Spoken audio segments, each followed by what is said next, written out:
ব্যক্তি যদি তার দিনকে শক্ত করে আঁকড়ে ধরে, আল্লাহর পক্ষ থেকে পরীক্ষাও তাকে বাড়িয়ে দেওয়া হবে। আমার জীবনে যা কিছু ঘটে যাবে, আমি ইসলামের বিমুখ চলবো না, ইসলামের কোনো বিধিবিধানকে আমি লঙ্ঘন করব না, তাহলে সেই ব্যক্তি পদে পদে পরীক্ষিত হবে। তার আত্মীয় স্বজনের মোকাবেলা তাকে করতে হবে, বিভিন্ন অনুষ্ঠানগুলোকে তাকে ছেড়ে দিতে হবে, ওই সোসাইটি স্ট্যাটাস তাকে প্রত্যাখ্যান করতে হবে, যেহেতু সে ইসলাম ফলো করবে এটা দাবি করেছে।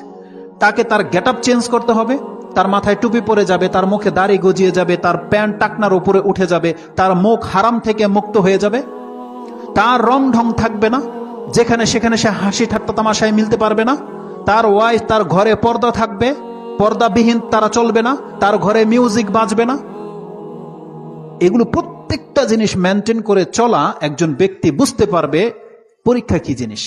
কিন্তু আমরা যারা মুসলিম ঘরে জন্ম, আমরা যারা মনে করি যে আমরা ইসলাম পালন করতেছি, কিন্তু ওই খাতনার দাওয়াতেও আপনি প্রেজেন্ট, বার্থডের দাওয়াতেও আপনি প্রেজেন্ট, ম্যারেজ ডের দাওয়াতেও আপনি প্রেজেন্ট, পাশের বাড়িতে উরুস হচ্ছে সেখানেও আপনাকে পাওয়া যায়, ওখানে খাতনা করানো হচ্ছে সেখানেও আপনাকে পাওয়া যায়, ওই গান বাজনায় ওখানেও আপনাকে চাঁদা দিতে দেখা যাচ্ছে, ওয়াজ মাহফিলে আপনি বসেন, আবার গানের অনুষ্ঠানেও বসেন।